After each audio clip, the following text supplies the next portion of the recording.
नमस्कार। Fundamental analysis course के इस 8वें पार्ट में आपका स्वागत है।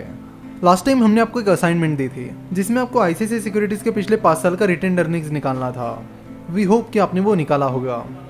रिटेन अर्निंग्स कैलकुलेट कैसे करते एक बार फिर से रिपीट कर देता हूँ। रिटेन अर्निंग्स कैलकुलेट करने के लिए आपको नेट प्रॉफिट देखना होगा और उसमें से आपको डिविडेंड डिस्ट्रीब्यूशन टैक्स और शेयर बायबैक अमाउंट सब्ट्रैक्ट करनी होगी। आईसीआईसीआई सिक्योरिटीज़ ने अब तक शेयर बायबैक किया ही नहीं है, इसलिए आपको नेट प्रॉफिट से सिर्फ डिविडेंड और डिविडेंड डिस्ट्रीब्यूशन टैक्स सब्ट्रैक्ट करना होगा। रिसेंटली आपने ऑब्जर्व किया होगा कि बहुत सारी कंपनीज डिविडेंड देने की बजाय शेयर बायबैक ला रही है और कई बार आपके मन में ये सवाल भी आता होगा कि ऐसा क्यों हो रहा है, तो उसके बारे में भी आज हम बात करेंगे।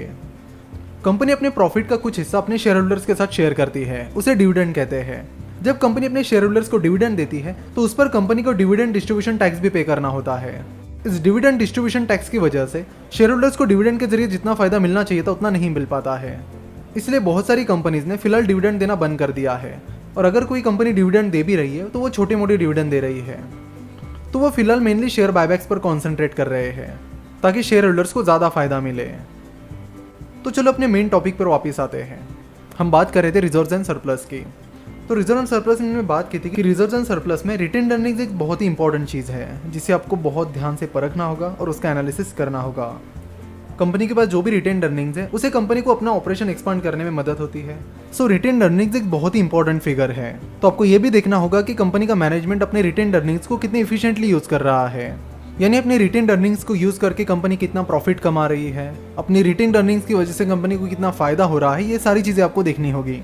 हम रिटेन अर्निंग्स पर इतनी देर से इसलिए बात कर रहे हैं क्योंकि एक बहुत ही इंपॉर्टेंट फिगर है ना। वो आपको मैनेजमेंट की इफिशिएंसी चेक करनी होगी कि मैनेजमेंट अपनी शेयर होल्डर्स इक्विटी को कितनी इफिशिएंटली यूज कर रहा है, और ये चेक करने के लिए आपको एक रेशियो यूज करना पड़ेगा जिसका नाम है रिटर्न ऑन इक्विटी।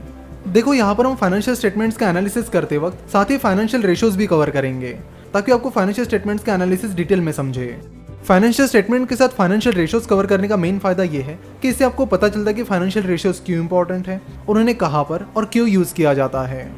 कई बार लोग फाइनेंशियल रेशियोज रट लेते हैं कि कंपनी का पीई इतना है, ईपीएस इतना है, आरओई इतना है, लेकिन उससे काम नहीं चलता है।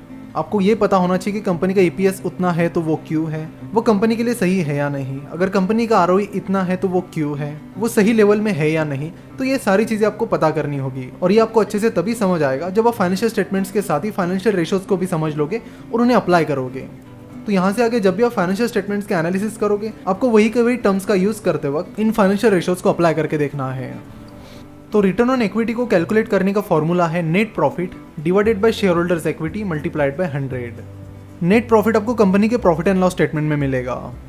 तो यहाँ पर आईसीआईसीआई सिक्योरिटीज के प्रॉफिट एंड लॉस स्टेटमेंट में देख सकते हो कि फाइनेंशियल ईयर 2017-18 में आईसीआईसीआई सिक्योरिटीज को 557 करोड़ का प्रॉफिट हुआ था। और यहाँ बैलेंस शीट पर आप देख सकते हो कि आईसीआईसीआई सिक्योरिटीज की शेयर होल्डर्स इक्विटी है share capital plus reserves and surplus is equal to 834 crore. तो चलो आईसीआईसीआई सिक्योरिटीज के फाइनेंशियल ईयर 2018 का रिटर्न ऑन इक्विटी निकालते हैं। तो फाइनेंशियल ईयर 2018 में आईसीआईसीआई सिक्योरिटीज को प्रॉफिट हुआ है 557 करोड़ का divided by share holders equity that is 834 crore multiplied by 100, जो कि निकल कर आता है 66%। इसका मतलब है कि आईसीआईसीआई सिक्योरिटीज ने 100 रुपीज़ के शेयर होल्डर्स इक्विटी यूज करके 66 रुपीज़ का प्रॉफिट कमाया है, जो कि एक बहुत ही अच्छी फिगर है। यहाँ पर भी आपको सिर्फ 1 साल का आरओई चेक करके काम नहीं चलेगा, आपको कम से कम पिछले 5 साल का आरओई देखना होगा। उसमें आपको देखना होगा कि कंपनी के मैनेजमेंट ने कितने कंसिस्टेंटली शेयर होल्डर्स इक्विटी का अच्छा इस्तेमाल किया है। रिटर्न ऑन इक्विटी फॉर्मूला को आपको काफ़ी अच्छे से एनालाइज करना होता है। कई बार होता यह है कि कंपनी ज़्यादा डेट लेकर कंपनी का एक्सपेंशन करती है, जिसमें कई बार कंपनी का प्रॉफिट भी बढ़ जाता है। सो अगर कोई कंपनी ज़्यादा डेट लेकर कंपनी का एक्सपेंशन कर रही है और अपनी प्रॉफिटेबिलिटी बढ़ा रही है तो ऐसी कंपनी का रिटर्न ऑन इक्विटी कैलकुलेट करते वक्त आपको लगेगा कि कंपनी के मैनेजमेंट ने अपनी शेयर होल्डर्स इक्विटी बहुत अच्छे से इस्तेमाल की है। जबकि बात कुछ अलग ही है, उस कंपनी ने शेयर होल्डर्स इक्विटी यूज़ करने के बजाय डेट यूज़ करके प्रॉफिट बढ़ाया है। तो ये आपको कैसे पता चलेगा? तो इसके लिए आपको कंपनी के रिटर्न ऑन इक्विटी के साथ साथ ही कंपनी के लॉन्ग टर्म डेट पर भी नज़र रखनी होगी कि पिछले 4-5 साल में कंपनी का रिटर्न ऑन इक्विटी कैसे रहा है और पिछले 4-5 सालों में कंपनी का लॉन्ग टर्म डेट कैसे बढ़ रहा है। तो आपको समझ में आ गया होगा कि कितना सोच समझ कर एनालिसिस करना होता है। कई बार आरओई के पीछे डेट छुप जाता है, तो इस छुपे हुए डेट को भी आपको बाहर निकालना है और उसका अलग से एनालिसिस करना है। वो कैसे करते हैं, चलो देखते हैं। शेयर होल्डर्स इक्विटी के बाद आती है लायबिलिटी। दो तरह की लाइबिलिटीज होती है, नॉन करंट लाइबिलिटीज और current liabilities. Non current liabilities मतलब वो लाइबिलिटीज जो 1 साल से ज़्यादा टाइम पीरियड के लिए है। फॉर एग्जाम्पल, अगर कंपनी ने 1 साल से ज़्यादा टाइम पीरियड के लिए लोन लिया है तो वो कंपनी की लॉन्ग टर्म लाइबिलिटी रहेगी, यानी नॉन करंट लाइबिलिटी रहेगी। वही करंट लाइबिलिटी मतलब शॉर्ट टर्म लाइबिलिटीज, यानी 1 साल से कम टाइम पीरियड की लाइबिलिटी। यहाँ पर आप देख सकते हो कि आईसीआईसीआई सिक्योरिटीज की नॉन करंट लाइबिलिटीज में 2 चीज़ें आती है, अदर लॉन्ग टर्म लाइबिलिटीज और लॉन्ग टर्म प्रोविजंस। तो लॉन्ग टर्म डेट नाम की चीज़ यहाँ पर प्रेजेंट ही नहीं है। इसका मतलब है कि कंपनी के ऊपर कोई भी लॉन्ग टर्म डेट नहीं है, जो कि एक बहुत अच्छी बात है। पर हमें डेट का एनालिसिस तो करना पड़ेगा ताकि आपको लॉन्ग टर्म डेट से जुड़ी सारी चीज़ें समझ में आए।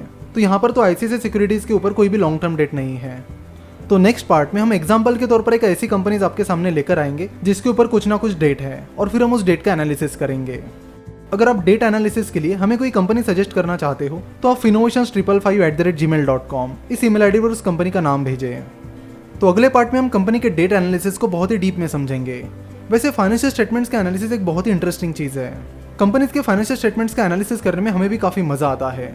जब भी हम बोर हो जाते हैं, करने के लिए कुछ नहीं होता है, तो हम किसी कंपनी का फाइनेंशियल स्टेटमेंट्स उठाते हैं और उसका एनालिसिस करते रहते हैं, जो कि हमें काफ़ी इंटरेस्टिंग लगता है और मज़ेदार लगता है।